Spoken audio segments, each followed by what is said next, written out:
Welcome to my channel doctor Shahzad official. सर की खुश्की, डैंड्रफ, सिकरी, सर की खारिश, दाने, फोड़े, फिंसियाँ या पैचेस बहुत से शैम्पू, लोशन, मेडिसिन के इस्तेमाल के बावजूद ठीक नहीं हो रहे या जिस्म के किसी भी हिस्से में पैचेस, खारिश, खुश्की या फंगल का मसला हल नहीं हो रहा तो ये वीडियो आपके लिए बहुत ख़ास होने वाली है, क्योंकि पाकिस्तान के नंबर 1 कुनाज लोशन बेसिस शैम्पू की एक बोतल से आपका मसला 100% हल हो जाएगा। शर्त ये कि आपको इसका इस्तेमाल सही तरीके से करना होगा। आज की वीडियो में हम कुनाज बेस्ड शैम्पू लोशन का रिव्यू करेंगे। कुनाज को किन किन तकालीफ में इस्तेमाल किया जा सकता है, उसकी प्राइस क्या है, इसमें कौन सी दवा शामिल है, इसकी कंपोजिशन क्या है, उसके साइड इफ़ेक्ट्स क्या हो सकते हैं, उसको इस्तेमाल करने का सही तरीका क्या है। ये सब मालूमात से पहले मेरी छोटी सी रिक्वेस्ट है कि नए दोस्त चैनल को सब्सक्राइब कर लें, साथ बेल नोटिफिकेशन को भी ऑन कर लें।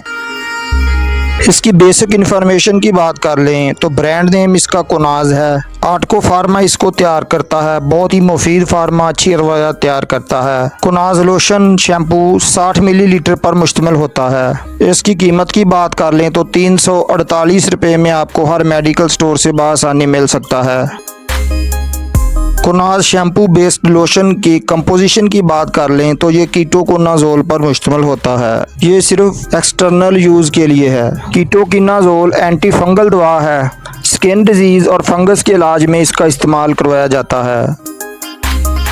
कुनाज शैम्पू लोशन के यूजर्स बेनिफिट्स की बात कर लें, उसका ज़्यादातर इस्तेमाल सर की खुश्की, सिकरी, डैंड्रफ को ख़त्म करने के लिए किया जाता है, क्योंकि डैंड्रफ एक फंगल इन्फेक्शन होती है जिसकी वजह से सर में खुश्की, खारिश और दाने निकल आते हैं या जिस्म के किसी भी हिस्से में स्कैल्प या वाइट पैचेस बन जाते हैं। इन पर बहुत ज़्यादा खारिश, खुजली होती है, रेडनेस हो सकती है। तो इन अलामात में कुनाज लोशन को इस्तेमाल करवाया जाता है। अक्सर लोगों के हाथ या पाँव पर फंगल इन्फेक्शन हो जाती है तो इस सूरत में भी इसको इस्तेमाल करवाया जाता है। सर के अलावा जिस्म के किसी भी हिस्से में फंगल इन्फेक्शन के इलाज में इसका इस्तेमाल होता है।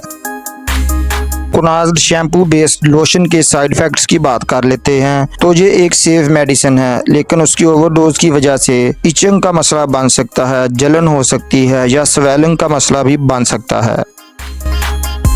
इसका तरीका इस्तेमाल की बात कर लें, अगर आप इसका इस्तेमाल सर की खुश्की, डैंड्रफ या फंगस में करना चाहते हैं तो आपने 2 माह तक हफ्ते में 2 मरतबा इसका इस्तेमाल करना है। उसके 1 या 2 मरतबा इस्तेमाल करने से ही आपको इसका रिजल्ट मिल जाएगा, लेकिन उसके मुकम्मल इलाज के लिए 2 माह तक इसका इस्तेमाल ज़रूरी है। और अगर आप इसका इस्तेमाल टीनिया वेस्कुलर यानी कि फुल बहरी वगैरह में करना चाहते हैं तो आपने 5 से 7 दिन तक रोज़ाना इसका इस्तेमाल करना है। उसको अप्लाई करने या लगाने का सही तरीका ये है, अगर बालों पर अप्लाई करना हो तो बालों को गीला करके 5 से 10 ml लेकर बालों और खोपड़ी पर लगाकर उसका अच्छी तरह मसाज कर लेना है। शैम्पू की तरह उसको अच्छी तरह उसकी झाग बना लें और 5 मिनट तक उसे लगा रहने दें और फिर धो लें। दोबारा आपने यही अमल दोहराना है। जबकि जिस्म पर खारिश या धब्बे, वाइट पैचेस में आपने उसको धोकर खुश्क कर लेना है और उंगली की मदद से अप्लाई कर लेना है। तो उम्मीद है दोस्तों आज की इन्फॉर्मेशन आपको पसंद आएगी। वीडियो अच्छी लगी तो एक लाइक ज़रूर कर दें। इसके मतलब कोई सवाल हो तो कमेंट में अपनी राय का इजहार करें। नए दोस्त चैनल को सब्सक्राइब करके जाएं। अस्सलाम वालेकुम।